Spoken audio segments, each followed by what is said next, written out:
I wasn't sure how I was gonna start this video or kind of what led me to do this video, but I felt it was needed because I want everybody to know how it is for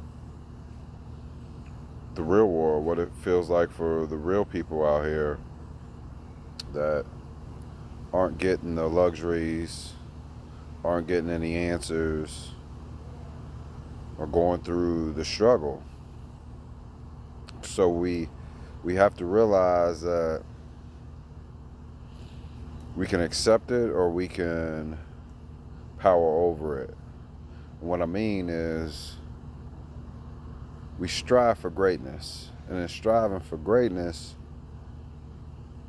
you do everything possible within your means that you have provided to you by the resources that have been given to you to do everything you can to what? Be happy. I think most of us try to live in a world where we want to be happy and spiritually and mentally and physically we're faced right now with uncertainty. So much information is being mainstream through social media, through the news, through hearsay, and we've become blind to understanding that our central nervous system, our body, can fight off any bacteria or virus if it remains healthy. So many people are in a flight and flight. They don't want that interaction, but what I realize, people that live in poverty, man, that live in the hood, man, they ain't thinking about wearing no gloves or no masks. They haven't gone to the doctor. They don't go to the hospital. They don't do these things because why? Because they believe that they've always been put down. Majority of black folks have been put down, and I fought hard. I fought and educated myself as a minority, as a statistic. Um, in my earlier childhood, when I was a teenager, um, I made some bad choices. Does that say that I'm a bad person or I'm a menace to society, as so many people think? At that time, I grew up in, Fairfax Village in Southeast DC back in the early 90s. So then it was a different time where you seen drug trafficking, prostitution on a regular. And most people nowadays look at that and frown at that as something of of low class, of low descent. But when you grow up in an environment, that's all you see every day. You conform to that lifestyle. You conform to that way of life, and being influenced and growing up and being unaware and uneducated about why were all the blacks and why didn't you see Caucasians or Latinos. These were the things that I faced. My mom and father were military, and through things of through their marriage they got a divorce, and so they weren't able to. I didn't have two parents in the home growing up, and so the streets taught me. But at 40, dealing with the crisis that we have now, COVID-19, coronavirus, social distancing, causing me not to be able to provide, I feel I'm essential. I feel like I'm more important to keep the muscular system at its top shape to fight off bacteria and viruses. I feel like to me helping others to help elongate their muscular system is the most important thing. But for 5 weeks, I was told to close the doors of our clinic because of a governor order in South Carolina.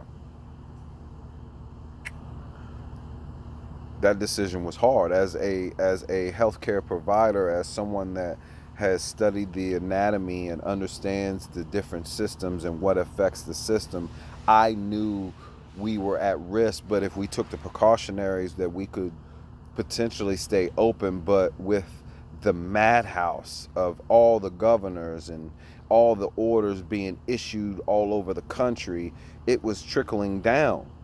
Majority of the people we see are tourists. I'm in the Myrtle Beach area where my clinic sees 40% of that as tourists, 60% is locals. But when there's an order giving to keep social distancing, to wear gloves and a mask, nobody wants to be touched. Nobody feels that the touch is the sense of healing. 5 weeks ago, I wasn't sick. I'm not sick now. Since the day we've closed, I've been home with my kids. We haven't traveled. We haven't been anywhere. I'm the one that goes grocery shopping and do the things and see the changing as weeks go by. I also had older kids where I do pay child support. I pay yearly. But I also was able to have an accountant to help me file injured spouse so my wife can get some of what she deserves and not all go to the child support. We all have different walks of life, but we all are living in a common denominator within the world that we live in. My life and me giving to you what on my personal level and telling you a little bit about me today, the last 7 minutes, is to let you know that there's millions of people, not just myself, but so many that face the same struggle but are not willing or are not strong enough to talk about it. They keep it bottled with inside. Do I ask for sympathy? Do I ask for compassion? I ask that you listen to the message, that because of kind of what you're going through, the neighbor may not be going through the same thing. They may be struggling to feed their 3 children breakfast, lunch, and dinner with no income. What about the families that don't have 401k or life insurance or health care? What if they have someone that has diabetes in the home, or arthritis, or dementia? These are the things that most Americans, most people, most politicians don't think about when they're making decisions for the people. Funding was supposed to be given to all small businesses. Funding to help get through the pandemic, as we say. My business didn't ask for much. We asked for 10 grand. The 10 grand that was allegedly told to us by our government that was going to be given to all small businesses that applied. We did our application weeks ago and nothing in reply. I opened up this business to make a difference. We've been open since 2017. We were at a point in our business where we were thriving. We were doing well. The message was being given. But then we get twisted with the orders of social distancing. We now have to figure out what next.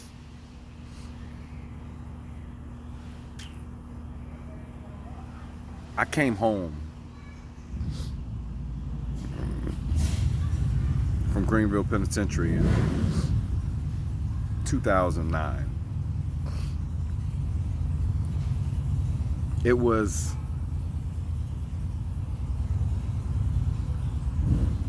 a day that I'll never forget. It was the new beginning of all I've worked hard for, of what I fought for, of what I've read, to apply it in my everyday walk. It's 2020. 11 years and haven't returned. Went back to school, became a massage therapist, worked professionally for the WNBA, worked for a big corporation, and then eventually worked as a subcontractor for a chiropractic office, and then decide that it was time to stand for my field, my colleagues, my profession. So I joined up with my wife and we opened up Massage Care. It's been trying. It ain't been easy. We did everything that we were required to do through the ordinance and regulations of all federal and state and city laws. We paid our dues. We paid our fees. We established, we got through our audit. But then we were told to close the doors. I can still work. I can still provide a care for a society that's in need. We face pain every day, no matter if it's mental, physically, or spiritually. My calling is through my touch. The last 45 days has allowed me to clear my mind, my body, and my soul. And I know now, more than ever, that the movement, that the new church that's going to be formed, that the new way of thinking and living is right now. I'm not here to complain about the struggles that I've gone through with the banks. I'm not here to bitch about how we're going through an inflation, how our government is basically giving up on us. Everybody that has worked hard, has opened up a business, that has tried to do the good diligence is sitting. And the ones that haven't worked hard at all, the ones that have been just getting by, are being rewarded. How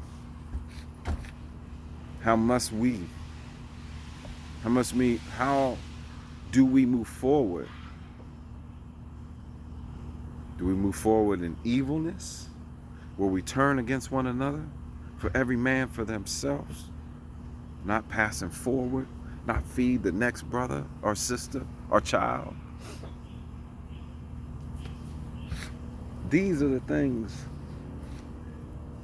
that I question.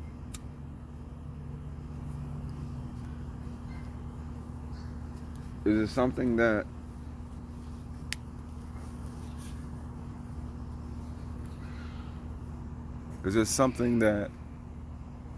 we all care about?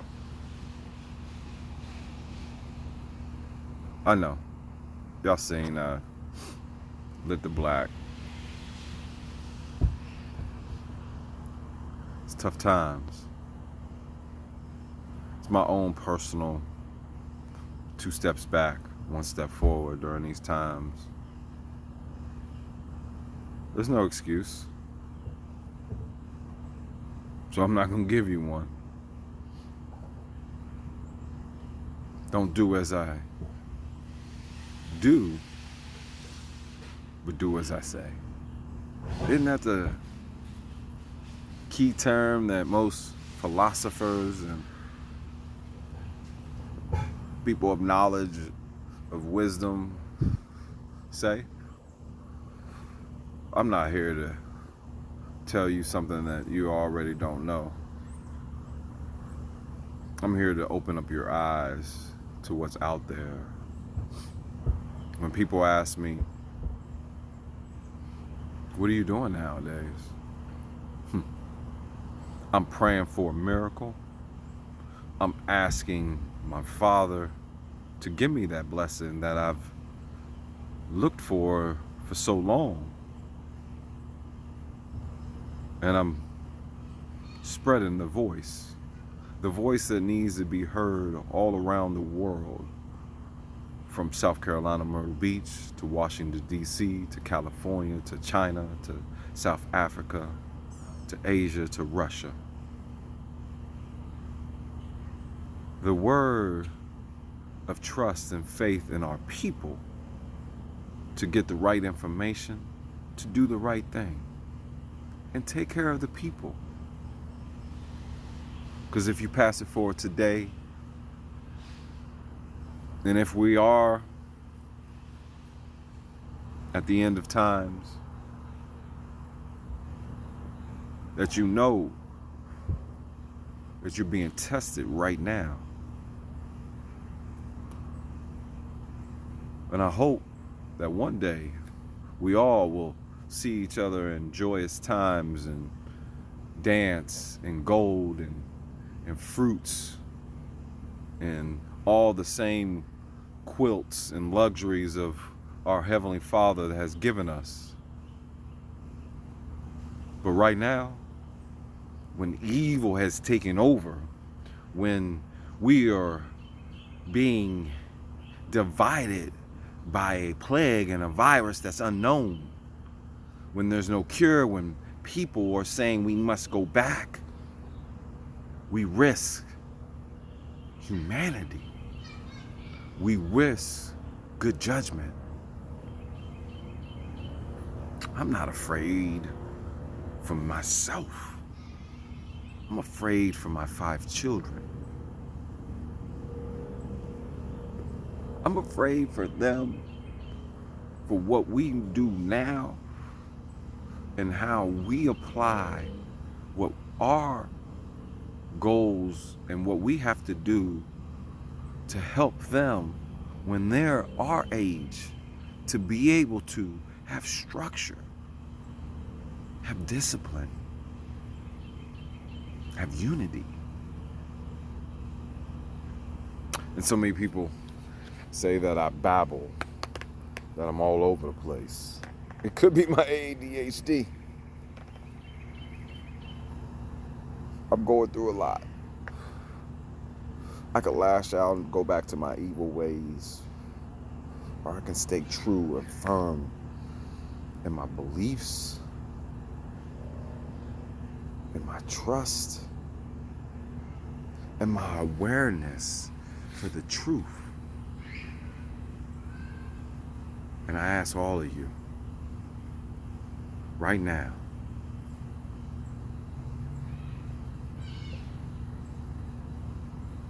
if you got someone that's close to you that's in need,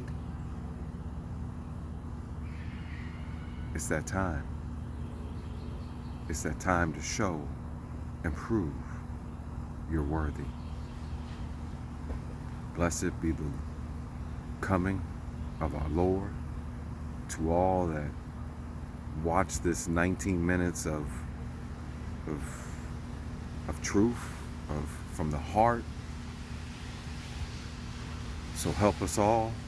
May God watch us. May your Creator be with you. And we shall have better days ahead. Blessed be all. I love you guys. Peace be with us all.